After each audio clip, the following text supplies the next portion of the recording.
Today gamers, we're going to be jumping into Diablo 4 and I'll be going over the top 10 beginner tips you should know before you tackle the game. So if you want to have a head start on the competition, then stay tuned. That's coming up next.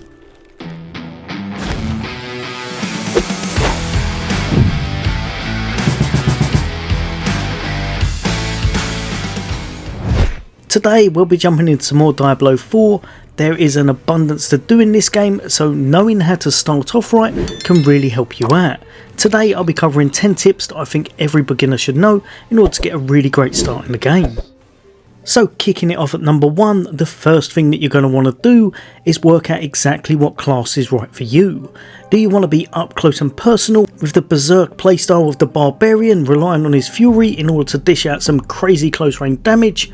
Or are you more inclined to pick the necromancer, all about raising your minions and having an abundance of skeleton warriors as well as some other fiendish companions to fight beside you? Or maybe you're more inclined to tackle the sorcerer with its elemental mastery and able to do an abundance of damage at range. If they're not your playstyle, then maybe a well-rounded class like the rogue, able to tackle things at both range and close range, as well as able to do some nice AoE and single target damage, may well be the ideal choice for you. Or if you're looking to be an out and out tank with probably the highest defences in the game, the shapeshifting druid may be the ideal choice. Once you've decided on your class, then you can pick either adventurer or veteran difficulty. If you're very new to the game, I'd probably say adventurer is the best choice, but if you're well versed in Diablo and have played games before like this, then veteran will probably work out the best if you're trying to level a little bit faster. And for those of you after the truly toughest experience, you can always activate hardcore mode. With this, careful play and a lot of tactics are definitely involved, and I'd probably only recommend it for veterans, as you only get one life with this, so any fatal errors, and that's going to be game over. Also, you can't toggle this on or off, so once you activate it, this character is going to be stuck in hardcore mode for the duration. Jumping over to number 2, and we're going to have the map and your fast travel. You are 100% going to be looking at this map very often. It's going to show you a lot of vital information, whether it be strongholds, towns, dungeons, or just some points of interest. You're going to be using your map very often in order to get around and see exactly where you want to go next. One thing that you'll 100% want to remember, dotted around the world will be waypoints, generally in town, but they can be in other locations. You're going to want to make sure that you go across these and activate them so that you can fast travel back to these locations at any time. If you don't do this, you're going to have a whole bunch of walking ahead of you. One thing you want to know from the start, make sure you use your pin location function. This is going to help you to head in the right direction, as it will show the ideal trail on your map as you can see up above. This is going to help you to get from place to place a lot easier, as it's going to show you the ideal trail in order to get there. Also, don't forget, teleporting is your friend. It can come in handy in a lot of circumstances, whether you need to travel out of a dungeon in order to sell things off, or you just want to try and dash away and get out of a sticky situation. Your teleport is going to take you back to your main town, and if you want to get back to the place you were previously at, then just go back into your teleport and you'll go straight back to where you were. Jumping over to our skill tree, and the skill tree in Diablo 4 is absolutely amazing. You're going to have a whole bunch of skills that you can invest your skill points into, as well as enhancements to make them even more powerful. In order to unlock the next node, you will have to place a certain amount of points into the skill tree, but remember, even if you make a mistake, you can quite easily refund these, and very early on, the cost is hardly anything. Although later down the line, once you start putting an awful lot of skill points into this tree, it does start to mount up. So once you're higher level, you will want to be a little bit more careful with where you're putting things. Another great thing now is the keyword search. This helps you massively in this game if you're going for a set build or you've just picked up an item and you want to base it around it. Go to your keyword search, anything you're missing from your build, so say for example you were missing a bit of elite damage or vulnerable, you can search it up and it's going to highlight all of the node to do with this word in some way. This is perfect for anyone that likes to make builds on the fly. Coming in at number 4, and we're going to be going over your quests. Your quests can come in different varieties.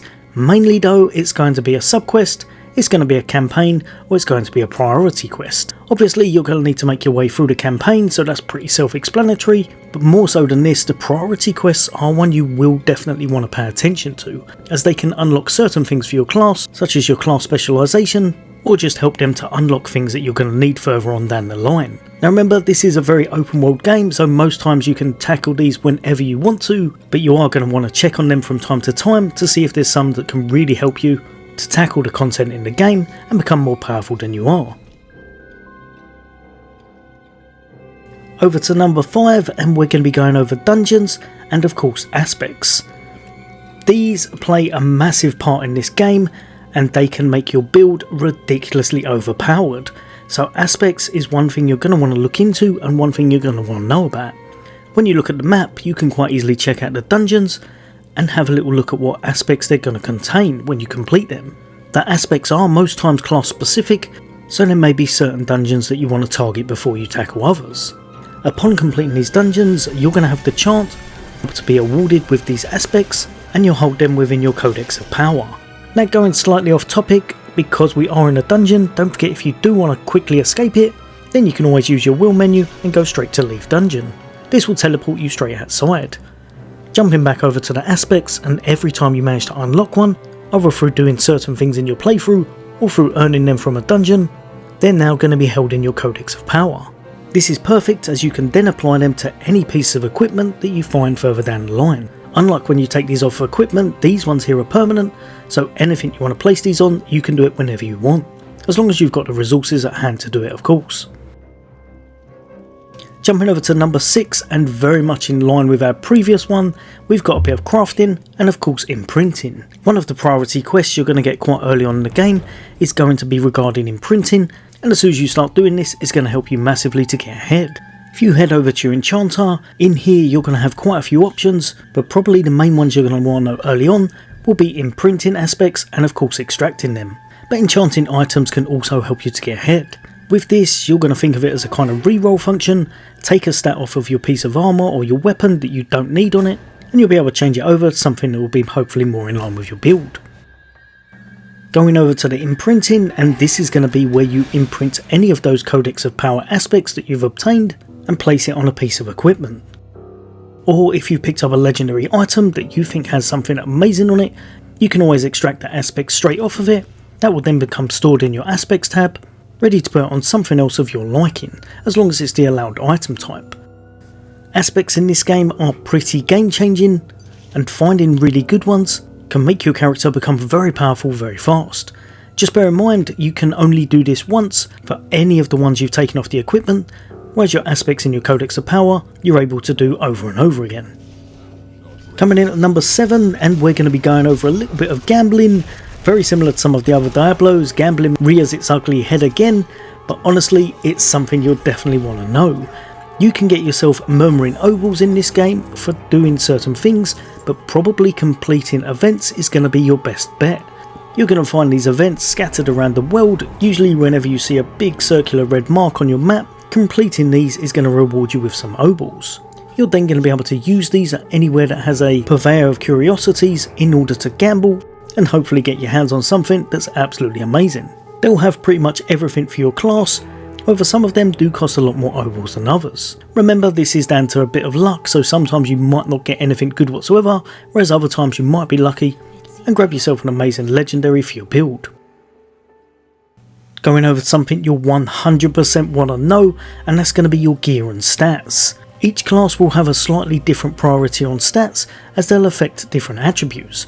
For example, how much skill damage or damage they do in general. It's well worth your time very early on going over to your character stat page in order to kind of learn what makes them tick and what stats you should be prioritising for that class. Remember, Overpower and Lucky Hit are a little bit newer to Diablo, but in general if you can raise these stats as well as your crit, you're going to be doing an abundance of damage, especially if you find a way later on in order to guarantee your Overpower. One last thing to look out for, on your equipment, anytime it says plus to a certain rank, all your skills in general is going to make that piece of equipment absolutely amazing. So look out for those stats on equipment, probably more than anything else, if that's a skill you're going to be investing heavily into. From what kind of equipment to look out for, into how you can make that equipment even better.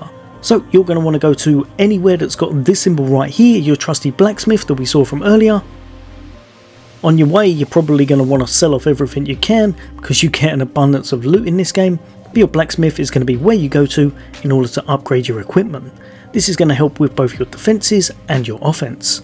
Some of these can be quite costly at later stages, and you will be out leveling a lot of your gear early on, so you may only want to pick a piece of gear that you think you're going to have on for quite some time. For example, legendaries that may have some amazing aspects on, but as long as you've got enough gold and you've got the right materials, you'll be able to upgrade your items, whether it be your weapons or your equipment, in order to make your character a lot more powerful. Another thing that will help you out will be knowing where your shared stash is. That's going to be this icon just here. You can use this to stash any items you want to keep, and because it's a shared stash, of course you can chuck it over to your other characters. Also, you can upgrade it, although it's very costly, especially early on in the game, but as you're heading towards that later game, this is definitely going to be something you want to do in order to keep a lot of loot in here. Lastly, at that all important number 10, we've got your Renan and your Altars of Lilith. Your Renan is going to be just up the top here, it's Y on the Xbox, and this is going to show you your progress for each region. This is well worth knowing because once you collect it, you're going to be able to get certain rewards, whether it be money, skill points, or even Paragon points later on. As you can see, it does give you different rewards based upon the difficulty you're playing on, so it will be in your best interest whenever possible to turn the level up. Overall, this is going to give you a little indicator of how you've got on in the region, how much you've unlocked, all the way from the waypoints, strongholds, how many dungeons you've completed, and another one you're definitely going to want to look into is going to be those Altars of Lilith. Dotted around the map is going to be an abundance of these things right here, your Altars of Lilith. But once you find them, you're going to interact with them, and it's going to give you a permanent boost to your stats. So making sure you come across these when you're playing the game and find as many of them as possible is definitely going to work in your best interest. Right, no doubt this could have been a much longer video as there is absolutely loads to do in Diablo 4, but hopefully that's perfect for starting you all off. There'll be a lot more content from me. As always, for all things gaming, take care. I'll see you on the next day.